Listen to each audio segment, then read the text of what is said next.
Halo semua, bersama saya Mas Sayu. Kita akan melanjutkan pembahasan modul learning.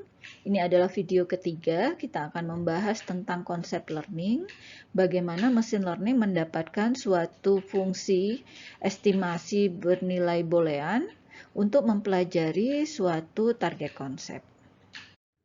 Sebelum kita membahas detail tentang konsep learning atau task mempelajari konsep, kita akan bahas dulu apa itu konsep dan bagaimana manusia belajar suatu konsep. Konsep merupakan abstrak atau ide yang digeneralisasi dari contoh-contoh tertentu. Manusia mempelajari berbagai konsep dengan cara yang beragam. Salah satu caranya adalah mempelajari konsep dari contoh. Misalnya, anak kecil akan mempelajari konsep segitiga. Maka gurunya akan memberi contoh bentuk-bentuk segitiga. Hal inilah yang ingin ditiru oleh mesin learning. Walaupun kita masih belum tahu bagaimana proses belajar itu terjadi pada manusia, dalam disertasinya, Leek menuliskan salah satu perbedaan manusia dan mesin dalam mempelajari konsep adalah manusia dapat belajar konsep baru hanya dari satu atau sedikit contoh saja.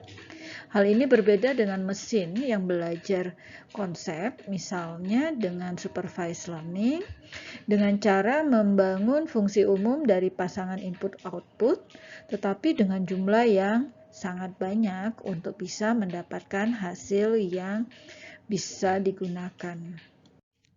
Di dalam mesin learning, konsep dapat dipandang sebagai deskripsi subset dari objek atau event terhadap set yang lebih besar.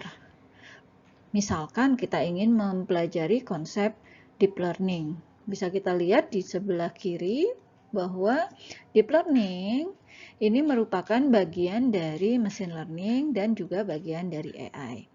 Misalkan kita melihat di sini, kita mendeskripsikan konsep deep learning sebagai subset dari mesin learning yang memiliki atribut atau properti bahwa teknik pembelajaran yang digunakannya haruslah berupa ANN. Jadi itu adalah salah satu atribut atau deskripsi dari konsep deep learning.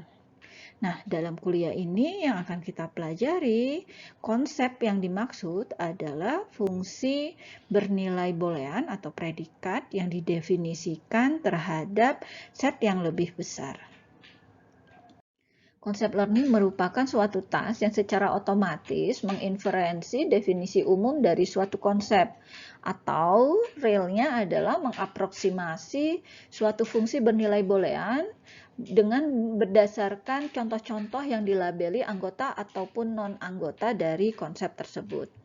Jadi untuk mempelajari suatu konsep, misalnya enjoy spot, dalam kasus ini kita ingin mempelajari target konsepnya, menentukan hari-hari mana yang teman saya itu akan menikmati water sport favoritnya.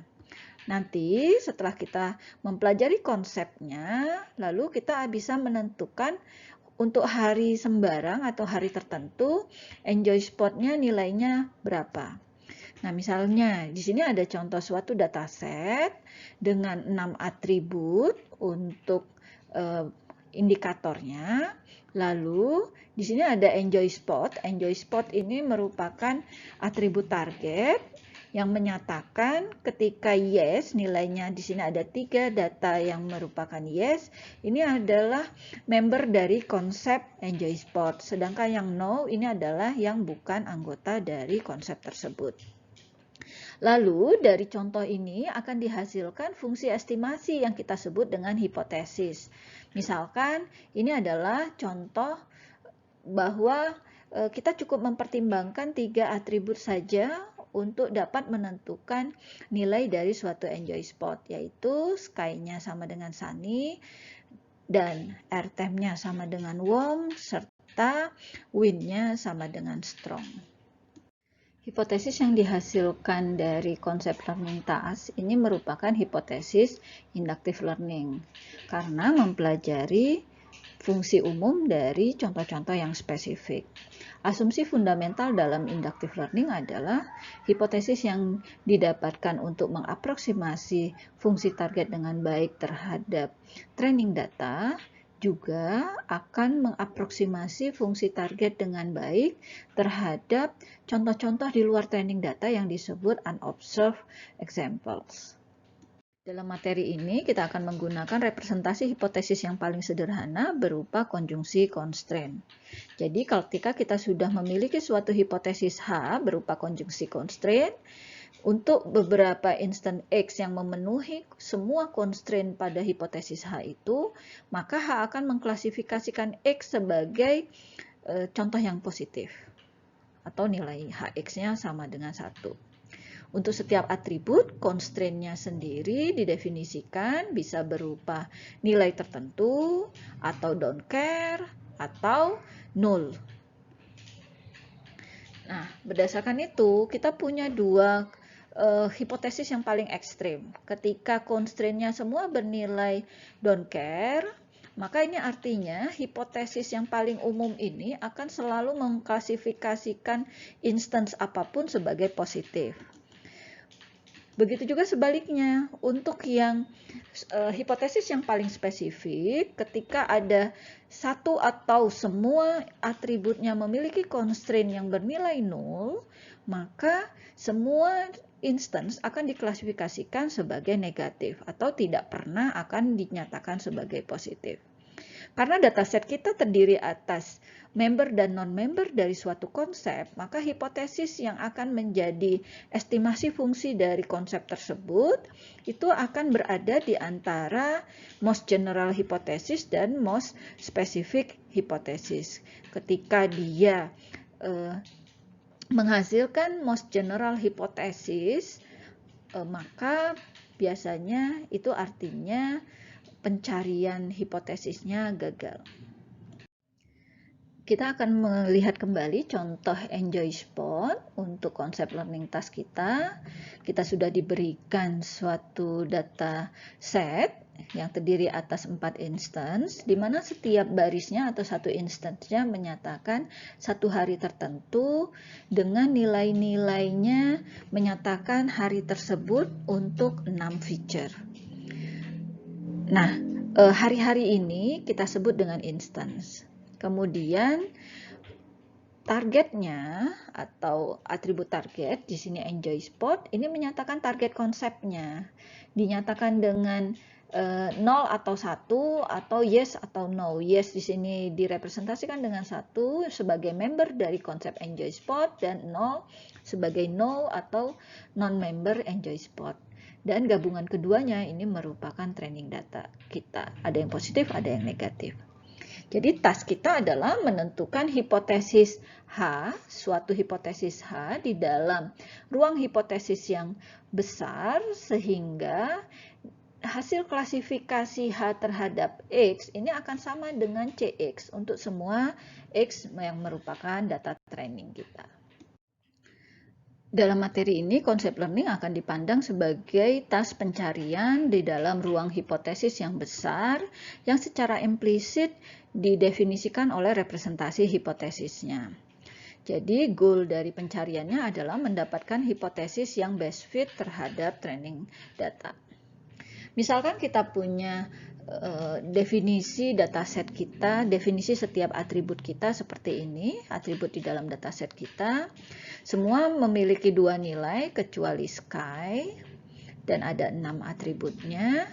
Maka kombinasi nilai atribut ini akan membentuk instance yang berbeda. Jumlah instance berbeda yang mungkin itu adalah 96. Hasil perkalian dari semua value yang mungkin. Kemudian setiap target konsep itu memiliki direpresentasikan oleh satu dataset. Dataset ini merupakan subset dari 96 instan tersebut, sehingga kita bisa definisikan bahwa kita bisa simpulkan bahwa terdapat konsep yang berbeda itu sebanyak 2/96. Sekarang kita lihat dari sisi hipotesis.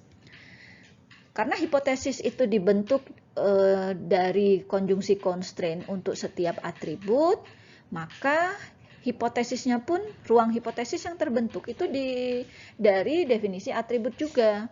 Secara sintaktik, setiap atribut itu di dalam hipotesis bisa memiliki nilai spesifik dari atribut tersebut. Misalnya untuk sky ada 3 nilai, ditambah dengan nilai don't care dan nilai null, sehingga untuk sky terdapat 5 nilai yang mungkin untuk hipotesis, untuk constraint hipotesisnya.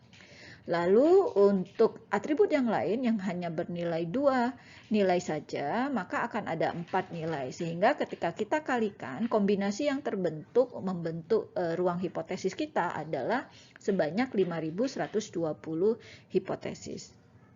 Tetapi ketika salah satu atribut itu bernilai 0, maka baik satu atribut atau beberapa atribut atau semua atribut bernilai 0, hasilnya itu akan selalu memberikan kelas negatif. Sehingga kita secara semantik bisa bilang itu merepresentasikan satu hipotesis saja. Oleh karena itu, angka hipotesis yang unik itu bisa berkurang menjadi 973 dari 1 ditambah 4 dikali semuanya dikalikan dengan 33 pangkat 5, yaitu 973. Di dalam pencarian hipotesis yang paling fit dengan data training, kita memerlukan ordering general to specific. Jadi kita sudah lihat sebelumnya ada yang namanya most general hypothesis dan ada yang namanya most specific hypothesis. Most specific hypothesis ini berbeda dengan yang most general, semua atributnya berupa don't care. Kalau most specific hypothesis, salah satu saja merupakan don't care, sudah masuk kelompok most specific hypothesis. Lalu di antara keduanya ini akan ada banyak hipotesis yang mungkin, sebanyak jumlah hipotesis distinct yang ada. Nah, kita bisa lihat di sini ada HJ dan ada HK. Hubungan keduanya ini bisa disebut dengan more general than or equal to. Jadi kita lambangkan dengan HJ lebih besar sama dengan HK. Nah, kondisi ini terpenuhi jika dan hanya jika untuk semua X di dalam data training itu nilai HK ini yang lebih spesifik. HKX itu akan sama dengan 1, maka HJ yang lebih general ini juga pasti sama dengan 1 untuk semua data. Misalkan kita punya dua hipotesis seperti ini, H1 dan H2. H2 ini lebih general daripada H1. Ketika H1 memberikan nilai positif, maka pasti H2 itu akan memberikan nilai positif. Tetapi belum tentu sebaliknya. Mari kita lihat ilustrasi untuk instance dan hipotesis. Kita punya dua instance di sini, yaitu X1 dan X2 dengan data yang ada di kiri. Dan kita punya 3 hipotesis, H1, H2, dan H3. Kalau kita lihat, H1 ini akan mengklasifikasikan X1 sebagai positif, tetapi X2 sebagai negatif. H2 akan mengklasifikasikan X1 sebagai positif dan X2 juga sebagai positif.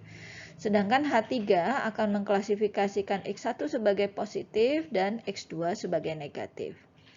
Dari sini kita bisa lihat ketika H1 dan H3 menyatakan datanya klasifikasinya sebagai positif, maka H2 juga positif. Tetapi ketika H2 mengklasifikasikan X2 sebagai positif, H1 dan H3 tidak menyatakannya sebagai positif. Oleh karena itu, ketika ini berlaku untuk semua data di dalam data training, maka H2 ini lebih general daripada H1 dan H2 juga ini lebih general dari H3. Tetapi kita tidak bisa menentukan hubungan antara H1 dan H3. Oleh karena itu, di sini kita menyebutnya operator lebih besar sama dengan atau more general than or equal itu menyatakan partially order di dalam ruang hipotesis H. Ada 3 algoritma konsep learning yang akan kita pelajari, yaitu FIND-S, yaitu Find Maximally Specific Hypothesis. Lalu list dan eliminate, serta candidate elimination. Kita akan bahas satu persatu pada slide berikutnya. Sebagai penutup dari video ini, kita telah mempelajari konsep dan konsep learning task, kemudian ruang hipotesis yang secara implisit didefinisikan oleh representasi hipotesisnya, lalu general to specific ordering, di mana ada relasi more general than or equal to. Relasi ini akan kita gunakan di dalam algoritma yang akan kita pelajari. Ada 3 algoritma, yaitu FIND-S, kemudian list dan eliminate, dan candidate elimination.